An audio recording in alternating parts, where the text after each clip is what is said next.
So it's 2022 and Samsung has released another 4K QLED TV. This one can also be used as a decor piece. The biggest upgrade to this year's frame TV over last year's is the screen type. The previous lineup used a semi-glossy screen and this year's lineup uses an anti-reflective matte display. The matte display was implemented to further reduce reflections and glares to make this really shine as a digital art piece when it's not being used as a TV. I decided on this TV for my bedroom because the last one suffered from window reflections and glares from the room being so bright most of the time. I wasn't aiming for the best picture quality when I selected this.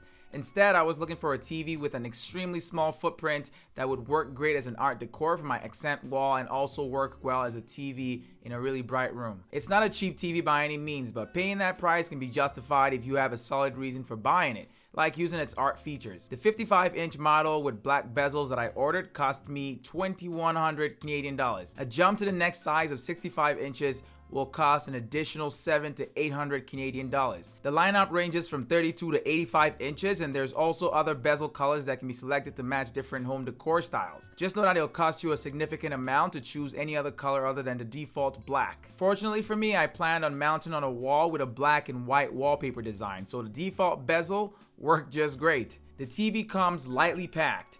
Aside from the TV itself, the package comes with a special slim fit wall mount, TV stands, the One Connect box, power cable, manuals, and a solar remote control. One of my favorite things about this TV is its design. It's super thin and mounts flush to the wall when installed correctly. I wouldn't say the mounting process is extremely easy, but it's not too technical either. It might take a little while to understand how to set it up, but there's a manual that actually explains how to do it. For me, it took roughly 30 minutes to get it up on the wall, and I had help doing so too.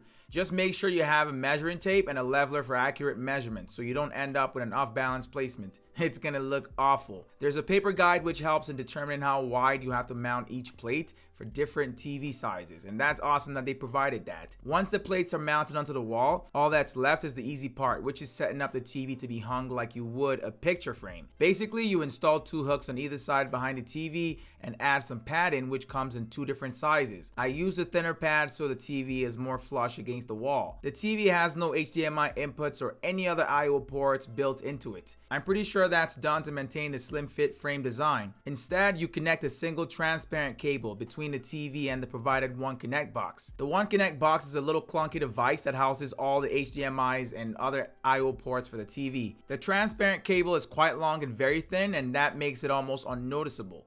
If you really want to get rid of the cable, just run it behind the wall and the TV will pretty much have no cables coming off of it. There should be a link at the top of the screen on a quick way you can do that. The length of the cable makes it so you can keep the One Connect box far from the TV to keep it out of sight. There's a single button on the bottom right corner of the TV for doing few things like powering on and off, changing inputs, and more. The remote control for the TV is actually pretty cool. It comes in white and it's very small. I think you get it in black for certain models of this TV. It doesn't require disposable batteries like a lot of others do.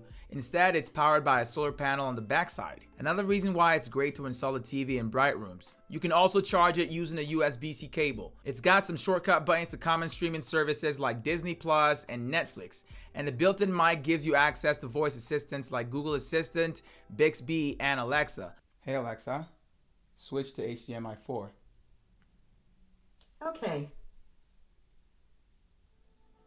The power button allows you to easily switch between art mode and TV mode by simply pressing once. To power off the TV, you'll need to press and hold the button for 2 seconds. So like I said earlier, the One Connect box pretty much houses all the TV's I/O ports. These ports include an Ethernet cable jack, 2 USB 2.0 inputs, an optical audio output, a TV tuner input, and 4 HDMI inputs. One of which is a new, HDMI 2.1 standard for higher bandwidth and more features. The 32, 43, and 50-inch models do not have HDMI 2.1, so they're not going to be as good for gaming as the larger models.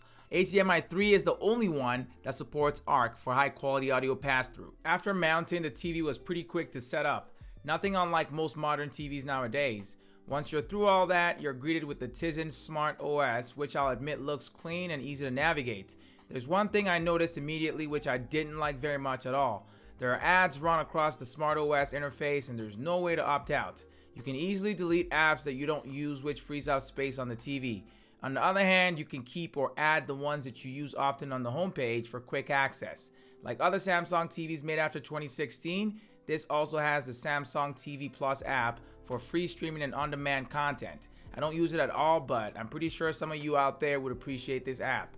It doesn't work without internet connection, and you'll have to be okay with dealing with ads as well. Since the TV uses quantum dot technology, it's got some pretty bright and vibrant colors. The picture quality is great for native 4K content as well as 1080p or 720p, which both get upscaled to look better on the screen. It's got very good contrast for good blacks, but this part could have been so much better if the TV had some kind of local dimming feature to enhance black levels like, other Samsung high-end TVs. The overall picture quality is pretty good, but it's nothing like my OLED TV. You can certainly get better picture quality from other TVs for less money, but like I said earlier, you'd want this TV for the art features as well, or I don't really see the point of getting it. Like other Samsung TVs, the frame also supports both HDR and HDR10+, but not Dolby Vision.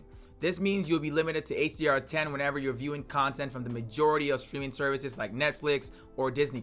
Watching movies on it is actually pretty good, especially when they're in SDR, but watching in HDR is definitely not the best I've seen. The TV also has that anti-reflective matte display, which is a huge plus for use in bright rooms.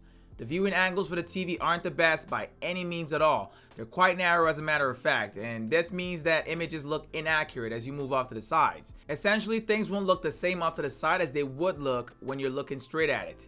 If you're a gamer, then you'll be glad to know that the TV has a single HDMI 2.1 input for your current gen console like the PS5 or the Series X. The 32, 43, and 50-inch models only have HDMI 2.0 inputs, just so you know, so they probably won't be as good for gaming as the larger models will be. The model I've got supports the highest resolution at the highest frame rates both consoles can output.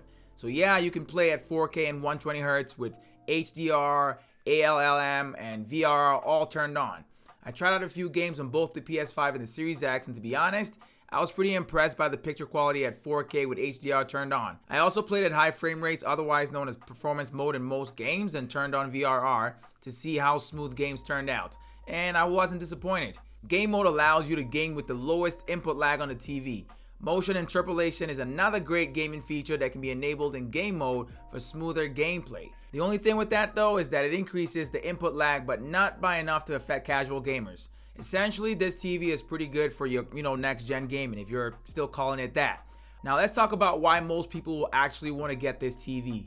Art mode. This mode is what makes this TV stand out from many other TVs. It's a mode that essentially transforms the TV into a piece of digital art frame. It can be enabled by pressing the power button on the remote once. To start, Samsung provides you with a small amount of free-to-use images to display when using the TV in art mode, but you'd have to pay a subscription fee of $5 per month to access their photo library with tons more images. I honestly don't see why anyone would want to pay a subscription for this service, especially after spending a pretty penny on the TV itself.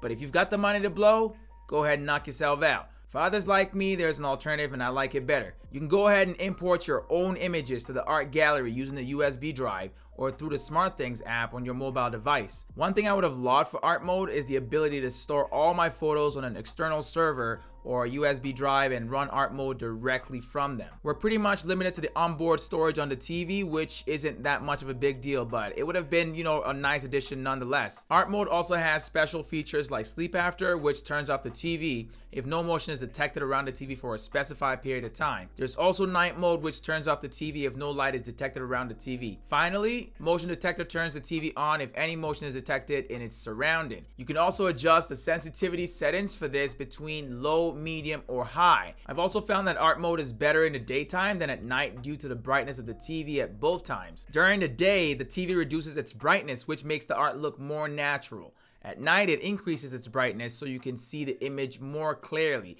but this in turn makes the art look less natural and more digital. Since I don't plan on setting up a sound bar or any other external sound system in the bedroom, it was important to me that the TV at least had some decent speakers. The first time I heard sound from the TV, it surprised me because it sounded very clean and crisp. You see anything? No assignments on the board yet. I'm saying it now. They give me Melania, I'm jumping. I mean, it can't replace a good dedicated sound system, but it's still good enough that you don't necessarily need an external speaker to enjoy good audio from it. In order to get the best sound from the TV, you can select between two sound modes. Standard sound mode provides a balanced sound with no emphasis on tones such as voices or bass. Stories. Wall Street, me too. Amplify mode is best used when voices are difficult to understand, since it amplifies the mid and high tones of the TV sound. 6 years old. I couldn't tie my own shoes. I've also found that intelligent mode optimizes both sound modes when turned on. Standard mode also grants access to the equalizer menu to tweak sounds to your specific liking. I personally use amplify mode for better voice sound, but I always use it with intelligent mode turned on for even better voice sound. Just like all Samsung smart devices, you can control and access the Frame TV using the Samsung Smartthings app. It opens up more of the TV's features like camera sharing, which allows you to share your mobile camera screen with your TV. SmartThings also allows you to use your phone as a remote control for the TV. You can control volume and navigate through the menu just like you would with the Solar Remote. You can also set up art mode through the SmartThings app. It allows you to add your own images and customize them by adding artistic effects, matting, and more. The process of adding your own photo using SmartThings is pretty fast and easy to do. You'll pretty much have to just download your own images into your phone. Make sure they're all high quality and 3840 by 2160 resolution. That way they look great when displayed on the TV. Once on your phone, all that's left is to import the images into the TV's art gallery using the app. I can't use art mode without matting applied to my images. It's just not gonna work for me. Matting is that border you'd normally see around the image in the picture frame. It enhances any picture, making the TV look more like an art piece. You can customize the matting to different sizes, depths, and colors, but you have to do that through the app. If you're gonna be using any of the free images from the Samsung art gallery, just know that you can't apply matting to those. You have to import your own photos to add that. Some other cool features of the TV include the ability to select the picture mode that provides the best viewing experience in different scenarios. Standard is the default mode for general viewing environments. Movie is best for watching TV in a dark room. Dynamic makes the TV brighter and clearer in bright viewing environments. Filmmaker mode lets you watch content as it was created. If the default brightness settings don't work for your situation, you can customize the brightness level between 0 to 50 based on your preference. Turning on intelligent mode allows the TV to recognize and analyze the surroundings and your usage patterns to provide the best audio and visual experience at all times. I just leave intelligent mode turned on at all times because I found that I get the best picture and audio quality this way. You can also use multi-view mode to display multiple apps or screens on the TV at the same time. I think it's a pretty cool feature, but I haven't really found much use for it at the moment. There's also lots of features for screen sharing or casting from Android and iPhones if you do that a lot. Overall, the 2022 Samsung Frame TV performs very well at what it was designed for, but not without some flaws. Its main appeal is as an art piece, so unless you plan on using it as a decorative piece as well as a TV, I definitely don't see any reason to spend the money on this over something that's cheaper with, probably better picture quality. The matte display also makes it ideal for bright rooms, so that's another reason to consider it. Personally, I've been enjoying the TV and it works very well for my room situation. It blends in nicely with my wallpaper and it doesn't even feel like I've got a TV in there most of the time. Go ahead and comment below what you think about a TV that also doubles as an art piece. Would you ever get something like that? Anyway, that's it for me. If you enjoyed the video, consider dropping a like below. Hit the subscribe button as well if you're new to the channel. Until the next video, it's Tommy with Midas Tech, and I'm out, y'all.